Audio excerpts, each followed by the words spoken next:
Il se trouve qu'en fait, en tant qu'ancien informaticien, je connaissais le problème, par exemple, des GAFAM. Il faut prendre conscience de ça aussi, parce qu'on est là aussi pour défendre non seulement la liberté d'opinion, mais la liberté de penser, la liberté tout court. Et aujourd'hui, on a eu vent du fait que, par exemple, WhatsApp allait collecter les données personnelles aussi des gens. Et tout ça, ça va rentrer finalement dans des fichiers qui vont bien déterminer quel type de personne, quel type de personnes on a affaire au niveau politique, philosophique, etc.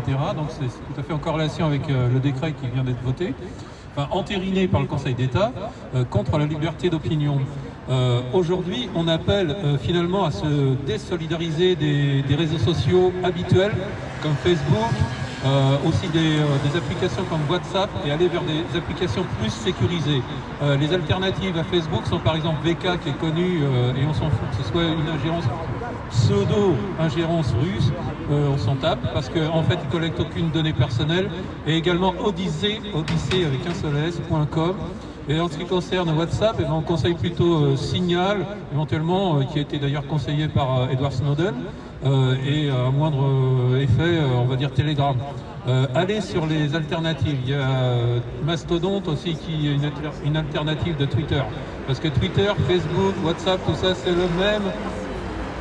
Ces applications-là, c'est le même gérant, et on sait que c'est Zuckerberg qui a eu rendez-vous avec Macron l'année dernière d'ailleurs, et sur lequel ils ont eu certainement des accords concernant à briser la confidentialité des données personnelles des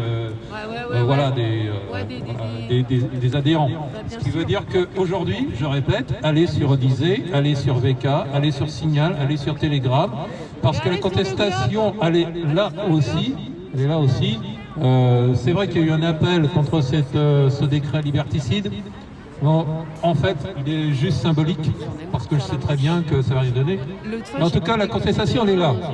Donc dimanche, je rappelle que le dimanche qui va venir, il y aura donc cette manifestation contre la pédocriminalité et contre les placements abusifs à l'hôtel de ville. C'est la première fois qu'on obtient un hôtel de ville, hein. Je vous le dis. Donc venez nombreux pour soutenir les parents qui ont été spoliés de leurs droits et de leurs enfants. Merci. Merci.